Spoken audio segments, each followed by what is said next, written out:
Buat teman-teman yang punya style investasi cari saham murah alias value investor, saham infrastruktur yang satu ini mungkin bisa jadi salah satu opsi yang menarik.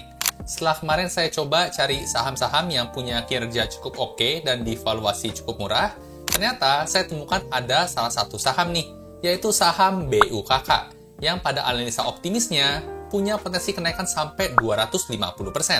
Seperti apa update kinerja fundamentalnya dan semurah apa valuasinya? Yuk tonton video ini terus sampai selesai.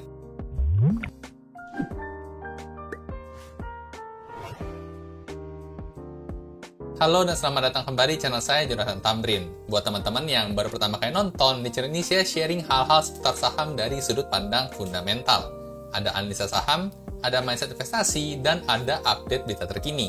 Jadi buat teman-teman investor, boleh banget nih, diklik tombol subscribe dan nyalakan lonceng notifikasinya biar nggak ketinggalan update-update video berikutnya. Di video kali ini, saya mau sharing hasil analisa fundamental dan valuasi dari saham BUKK, update kuartal 2 tahun 2024. Seberapa layak sahamnya untuk dipertimbangkan masuk ke portofolio? Yuk langsung kita lihat aja pembahasannya. Oke, sekarang kita bakal coba bedah kondisi fundamental dan valuasi saham BUKK.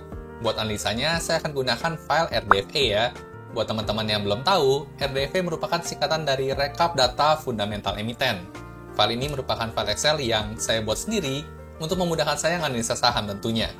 Berisi rekap data fundamental inti lengkap semua emiten dalam waktu tren 10 tahun terakhir. Buat teman-teman yang mungkin tertarik sama filenya, buat detailnya nanti bisa cek di belakang ya. Sekarang kita mau pakai buat analisa saham BUKK dulu. Nah, buat mulai analisanya, kita tinggal ganti aja kode saham di sini sama kode saham yang mau kita analisa, yaitu BUKK. Nah, setelah di-enter, maka akan langsung muncul ya semua data-data informasi fundamental inti dalam waktu tren 10 tahun terakhir. Ini sudah update yang terakhir, kuartal 2 tahun 2024, dan untuk update terakhirnya ada dua versi ya. Ada versi yang last quarter-nya aja, yaitu sampai kuartal 2-nya, dan ada versi yang disetahunkannya juga. Dan semua angkanya juga sudah dalam miliar rupiah, jadi kita gampang kalau kita mau compare dengan tahun-tahun sebelumnya. Nah, langsung aja kita mulai coba bedah ya, gimana sih kondisi update kinerja fundamental si BUKK ini di update yang terakhir. Nah, kita kenalan singkat dulu ya profil perusahaan, kode sahamnya BUKK, nama perusahaannya BUKK Teknik Utama Tbk. Untuk nilai kapitalisasi pasarnya atau market cap per video ini dibuat di tanggal 15 September ya, tahun 2024, ada di angka 2,5 triliun rupiah. Nah, angka 2,5 triliun ini sebenarnya nggak bisa dikatakan besar ya. Kalau kita coba bandingkan dengan saham blue chip, itu biasanya di kisaran 60 bahkan sampai 100 ke atas triliun rupiah buat market cap-nya. Tapi meskipun begitu, angka 2,5 triliun ini nggak bisa dikatakan kecil-kecil amat. Jadi buat saham BUKK bisa kita kategorikan sebagai saham second liner.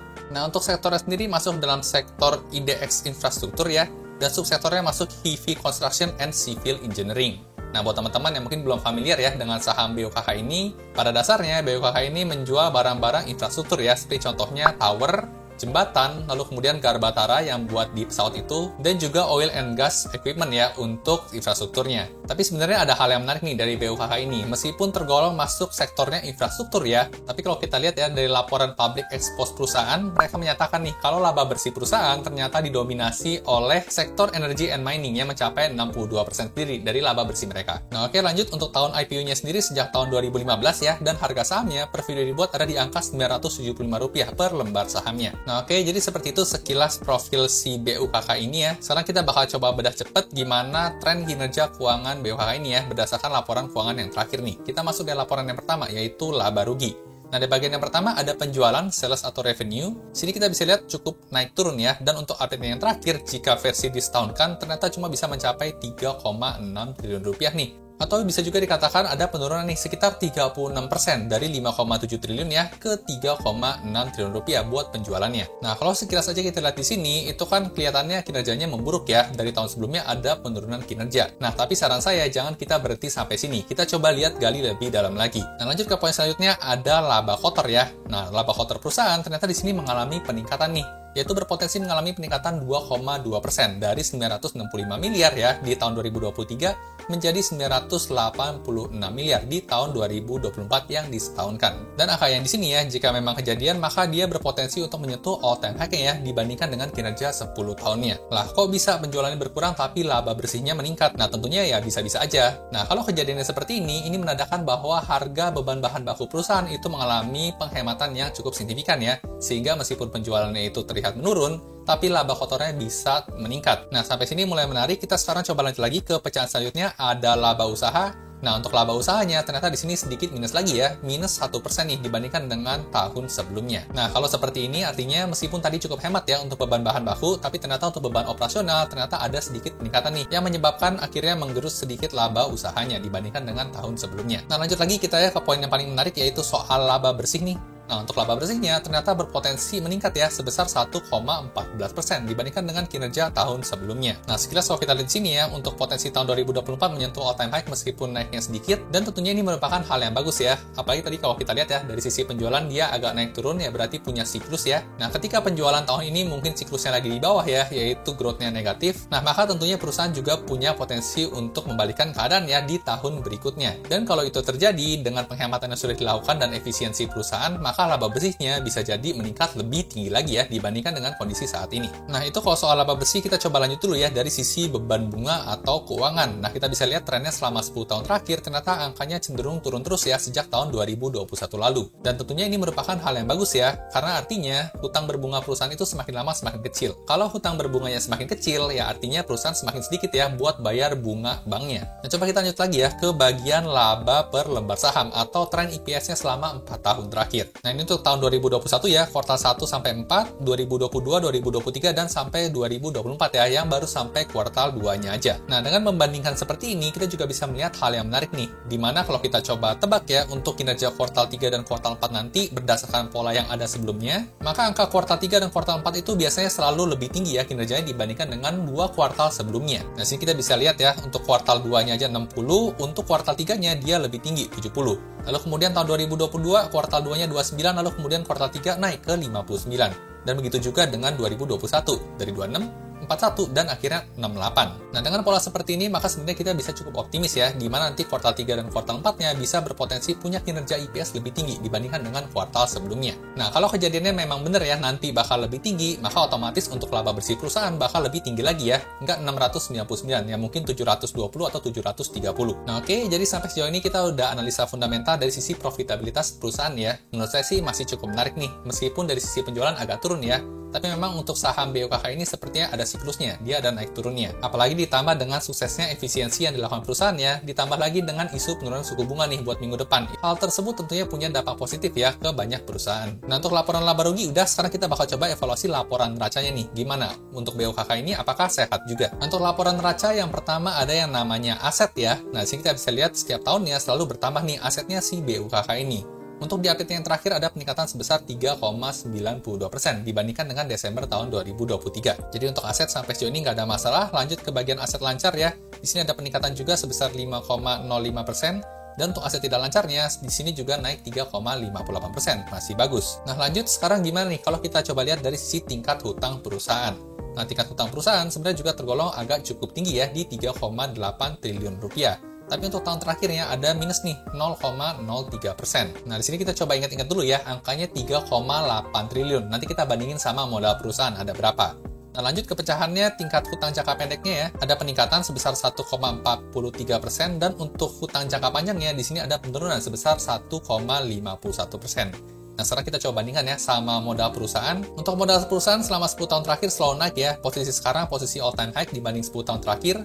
Dan ada peningkatan 7,79% nih dibandingkan dengan kinerja Desember tahun 2023. Nah, di sini untuk angka modal perusahaan kita bisa lihat ya, terakhirnya di 4,8 triliun. Kalau kita bandingkan dengan total hutang tadi ada di 3,8, berarti modal perusahaan saat ini posisinya lebih tinggi ya dibandingkan dengan tingkat hutangnya, yang berarti hal yang bagus. Nah, lanjut lagi kita ke bagian total kas perusahaan ya. Posisi saat ini ada di 228 miliar, tergolong ya hampir all time low ya dibandingkan dengan 10 tahun terakhirnya. Nah, untuk total uang kas terakhirnya terlihatnya agak cukup riskan ya, karena terlihat cukup kecil nih dibandingkan dengan tahun-tahun sebelumnya. Karena untuk uang kas mendingan jangan terlalu kebanyakan, tapi jangan terlalu kedikitan. Karena takutnya kalau kedikitan nanti nggak mampu buat bayar hutang jangka pendek ya. Tapi untungnya sih tadi kalau kita lihat ya, hutang berbunganya cukup kecil, jadi menurut saya sih masih aman untuk angka uang kas di 228 miliar ini. Nah, coba kita lanjut lagi ya ke bagian total piutang lancar. Nah, sini ada peningkatan nih sebesar 60,30% di update yang terakhir. Dan ini tentunya merupakan hal yang bagus ya, karena piutang ini biasanya punya korelasi yang positif terhadap penjualan. Semakin tinggi penjualan, semakin tinggi piutangnya juga. Nah, di sini kita bisa lihat ya, growth untuk piutangnya itu meningkat. Ya, harapannya nanti di kuartal 3 dan kuartal 4 bisa jadi nanti penjualannya juga ikut meningkat ya. Nah, next kita coba lihat lagi ya ke dari sisi persediaan lancar perusahaan. Nah, di sini ada penurunan ya sebesar 3,96% dan ini merupakan hal yang bagus. Ya, berarti barang di gudang itu terjual ya, keluar. Dan posisi saat ini juga nggak tipis-tipis amat. Jadi sampai sini juga menurut saya nggak ada masalah, cukup oke manajemen dalam mengatur persediaannya. Lanjut lagi ke angka nilai buku per lembar saham. Nah, ini juga merupakan hal yang bagus ya, karena dari nilai bukunya setiap tahunnya selalu bertambah nih. Sampai posisi terakhir ada di angka 1.833. Padahal harga sahamnya aja sekarang cuma di kisaran 900 rupiahan aja ya. Tapi nilai bukunya sudah tercatat sebagai 1.800. Apakah ini tergolong under value? Nanti kita lihat di bagian valuasi di belakang. Lanjut lagi ke informasi pembagian dividen ya. Ternyata untuk saham BOKK ini udah lama nggak bagi dividen nih. Jadi mungkin nggak cocok buat teman-teman yang dividen hunter. Nah oke, jadi seperti ini ya kondisi untuk laporan neraca saham BOKK. Sampai sejauh ini sih saya masih melihat cukup menarik ya dan cukup aman juga dari sisi perhutangan perusahaan. Sekarang kita bakal coba pindah ke laporan arus kasnya. Gimana nih? Bagus juga apa enggak buat si BOKK ini? Nah, buat laporan arus kas ada 3 komponen ya. Ada arus kas dari aktivitas operasi, CFO ya. Ada yang dari aktivitas investasi, CFI, dan ada juga dari aktivitas pendanaan, yaitu CFF. Sekarang kita bakal coba lihat satu-satu dari yang CFO dulu. Nah, di sini kita bisa lihat ya, selama 10 tahun terakhir angkanya positif terus nih. Dan ini merupakan hal yang bagus. Karena ini artinya ada duit lebih banyak masuk nih dibandingkan yang keluar di tahun tersebut. Kita sebagai pemilik bisnis kan pengen perusahaan kita cuan ya.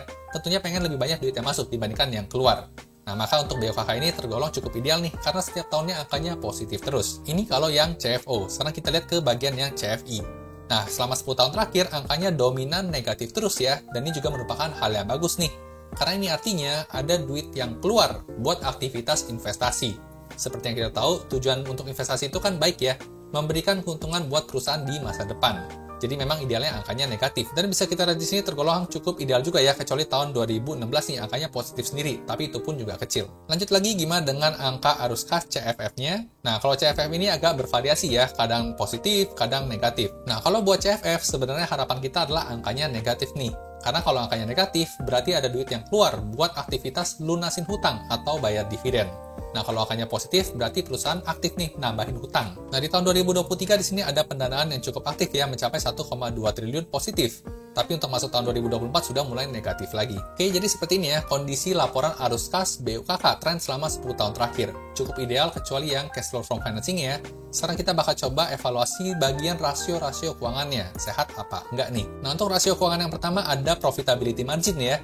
Yang hitam ini adalah gross profit margin, yang tengah adalah operating profit margin, dan yang paling bawah adalah net profit margin. Nah, di sini kita bisa lihat ya, trennya untuk setahun terakhir mengalami peningkatan yang cukup signifikan ya. Posisi GPM-nya saat ini 27%, all time high. Kemudian untuk OPM dan NPM-nya juga tergolong all time high ya, di update-nya yang terakhir di tahun 2024. Nah, menurut saya sih ini menarik banget ya, kinerjanya meningkat all time high, sedangkan harga sahamnya masih belum all time high. Nah, tapi buat ngomongin harga saham nanti ya, di rasio valuasi, kita lanjut dulu habisin untuk rasio keuangannya dulu. Lanjut lagi gimana dengan rasio ROE-nya atau return on equity. Nah, untuk angka ROE-nya ternyata mengalami sedikit penurunan ya, dari 15,4 menjadi 14,4. Tapi kalau kita bandingkan dengan tren 10 tahun terakhirnya, itu average-nya di 14,2 ya.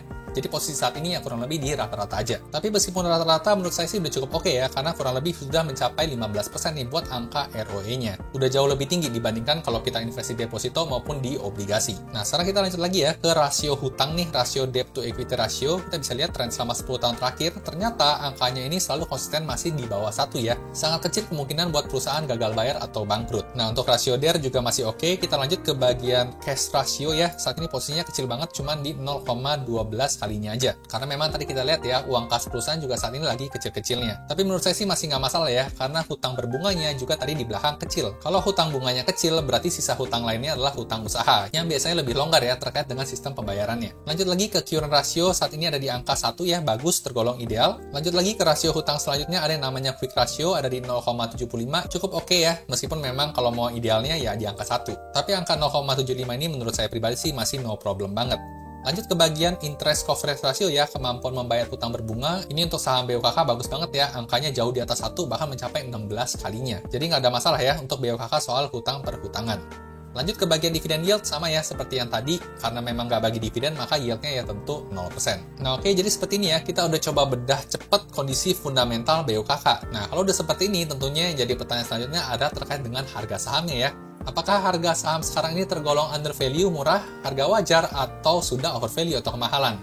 Nah, tentu buat jawab hal tersebut, kita perlu lihat rasio valuasi. Ada juga di sini, tinggal kita klik aja di yang di sini.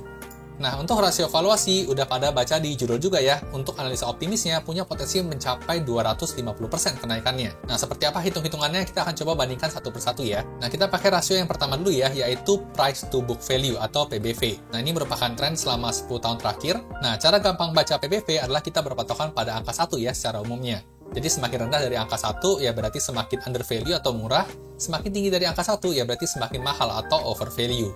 Nah, sini kita bisa lihat ya, dari beberapa tahun terakhir angkanya semakin lama semakin murah nih untuk saham BOKK ini. Di sini saya sediakan ada dua strategi ya, ada yang membandingkan dengan kinerja 5 tahunan terakhirnya, dan ada juga membandingkan dengan angka 1 ya secara umum. Nah, kalau kita pakai strategi yang pertama ya, membandingkan rata-rata 5 tahun terakhirnya, angka rata-ratanya ada di angka 0,8, sedangkan sekarang ada di 0,53. Nah, itu artinya angka 0,8 ini sedang terdiskon sebesar 33,7% menjadi 0,53. Dan kalau angka 0,53 ini balik ya ke angka rata-rata, berarti harga sahamnya punya potensi peningkatan sebesar 50% nih. Atau target harga jualnya di angka Rp1.471 yang tergolong undervalue. Nah, ini kalau misalnya balik ke angka 0,8 ya. Nah, gimana kalau balik ke angka 1? Ya sama cara hitungnya, tapi di sini potensi kenaikannya lebih tinggi lagi, yaitu mencapai 88%, atau target harga jualnya di 1.833 yang tergolong undervalue juga. Nah, jadi untuk bacaan rasio PBV mengatakan harga saham sekarang sedang undervalue ya, atau terdiskon, jadi menarik. Nah, kita lanjut ya, gimana kalau kita coba cari pembanding nih? Kita pakai rasio yang lain, yaitu pakai rasio kedua, yaitu pakai price to earning ratio. Nah, di sini kita juga bisa perhatikan untuk trennya semakin lama semakin turun nih. Sekarang posisinya cuma di 3,68. Nah, buat baca PE ratio, cara gampangnya kita berpatokan pada angka 10. Semakin rendah dari angka 10 ya berarti semakin murah atau undervalue. Semakin tinggi dari angka 10 ya semakin mahal atau overvalue. Sama ya, strateginya ada dua, ada yang membandingkan dengan rata-rata 5 tahunannya, ada yang membandingkan dengan angka 10. Kalau pakai bandingan rata-rata 5 tahunannya, posisi saat ini sedang terdiskon juga ya, undervalue. Potensi naiknya 55%. Tapi kalau kita bandingkan dengan angka 10, apalagi di sini pernah lebih tinggi ya, mencapai 20 atau 30 kalinya, maka harga saham sekarang bisa berpotensi untuk naik sebesar 171% nih, dengan target harga jualnya di 2.646. Nah, apakah bisa balik ke angka setinggi ini? Yang menurut saya bisa banget ya. Tentunya ya kalau mau cepet, BOKK ini harus bisa membuktikan nih, dari kinerja keuangannya mesti all time high lebih kenceng lagi. Nah, kenapa seperti itu? Ya biar nanti dinotis ya sama market. Karena saham BOKK ini kan jarang diomongin ya sama orang-orang. Orang-orang biasa lebih sering ngomongin saham perbankan, saham otomotif, tapi untuk BOKK ini biasa jarang yang ngomongin. Makanya di sini kita bisa lihat nih, ada peluang di mana kinerjanya masih oke, tapi untuk valuasinya tergolong murah banget. Nah, lanjut lagi kita bandingin ya sama rasio selanjutnya, yaitu price to earning growth ratio. Nah, di sini bahkan lebih gila lagi ya, growth perusahaan kalau kita bandingkan dengan harga sahamnya, ternyata cuma 0,12 aja nih. Padahal untuk angka fairnya itu biasa di angka 1. Nah, di sini ada potensi kenaikan bahkan sampai 700%-an ya. Tapi menurut saya sih ini kita nggak bisa terlalu pakai ya, karena kalau lihat sejarahnya ya, selama 10 tahun terakhir juga nggak pernah nyampe angka 1 nih. Jadi mungkin akan lebih aman kalau kita pakai angka yang 0,18 ini, yaitu rata-rata 5 tahunannya. Kurang lebih mirip, punya potensi naik 55% juga ya, tergolong undervalue. Nah, sekarang kita coba lanjut lagi ya, kita pakai rasio PCFR, price to cash flow ratio. Nah, cuman menurut saya untuk saham BOKK ini nggak cocok ya pakai rasio PCFR. Kenapa? Karena untuk arus kas operasional perusahaan itu tergolong yang naik turun. Jadi dia nggak konsisten ya untuk arus kasnya seperti saham perbankan contohnya. Karena tadi kita juga udah lihat saham BOKK ini punya sedikit siklus ya, siklus naik turun. Nah, jadi di sini kita coba skip dulu ya. Kita lanjut ke bagian EPS growth nih ya, masih lebih masuk akal kalau kita mau pakai. Nah, untuk rasio EPS growth ini sebenarnya dasarnya adalah kita menghitung book value ya, future book value selama 10 tahun ke depan. Kita diskonkan ke angka saat ini. Dengan asumsi inflasi 50% ya selama 10 tahun ke depan dan growth EPS-nya cukup 4% deh, konservatif aja. Maka posisi saat ini juga tergolong undervalue nih, dengan punya potensi gain sebesar 257%, dengan target harga jualnya di Rp3.400. Nah, menurut saya untuk valuasi EPS growth ini masih bisa banget kita pakai, tapi ini untuk pegangan yang sisi optimisnya aja ya. Optimisnya bisa punya potensi gain di 250%, tapi kalau mau pesimisnya atau mau amannya, ya kurang lebih tadi di 55%, karena banyak valuasi mengatakan di angka memang kisaran 50% nih potensi gainnya. Nah, kalau kita coba pikir-pikir ya, potensi gain sebesar 50% dalam waktu 2 atau 3 tahun investasi, menurut saya sih masih menarik banget nih, karena tentunya selain udah lebih tinggi ya dibandingkan dengan deposito dan obligasi, dan tentunya dari sisi resiko juga udah mulai terbatas nih, karena dari segi valuasi juga udah murah, apalagi didukung dengan kinerja dan sentimennya yang lagi positif nih ke depannya. Nah, tapi di sini ada satu catatan ya, yang penting banget, yaitu analisa saham ini adalah merupakan opini dan pandangan saya pribadi. Jadi saya disclaimer dulu. Tujuan dari pembuatan video kali ini bukan untuk memberikan rekomendasi beli atau jual suatu saham. Jadi sini saya hanya pure ya, men-sharingkan temuan-temuan yang saya temukan menarik, buat jual atau beli saham, teman-teman tetap harus ngerjain PR-nya sendiri atau do your own research. Oke, jadi itu tadi hasil sharing analisa fundamental dan valuasi saham BUKK versi saya. Buat teman-teman yang tertarik sama file Excel RDV-nya, saat ini RDV kuartal 2 tahun 2024 sudah ada 800-an emiten yang rilis laporan keuangan kuartal 2-nya. Teman-teman juga boleh coba file sampelnya dulu gratis ya. Download aja langsung di website joetambrin.com. Jadi kalau cocok, bisa langsung pesan aja. Buat teman-teman yang pesan, bakal dapat free update nih berkala minimal 1 kali setiap minggunya sampai lengkap data 800-an plus laporan keuangan emitennya. Info lebih lengkapnya bisa cek kolom deskripsi di bawah ya. Dan buat yang mau tanya-tanya, juga bisa ke admin via DM IG di Jonathan Tamrin. Nah, gimana nih teman-teman setelah dengan analisa tadi, seberapa setuju dengan analisa saya yang tadi? Atau ada yang punya pendapat lain? Tuliskan pendapat dan komentar teman-teman di kolom komentar di bawah ya, biar bisa kita diskusiin lebih lanjut lagi. Suka video seperti ini? Jangan lupa di-like dan bagikan ke teman-teman investor lainnya ya, biar makin jago analisa sahamnya. Sampai jumpa di video berikutnya.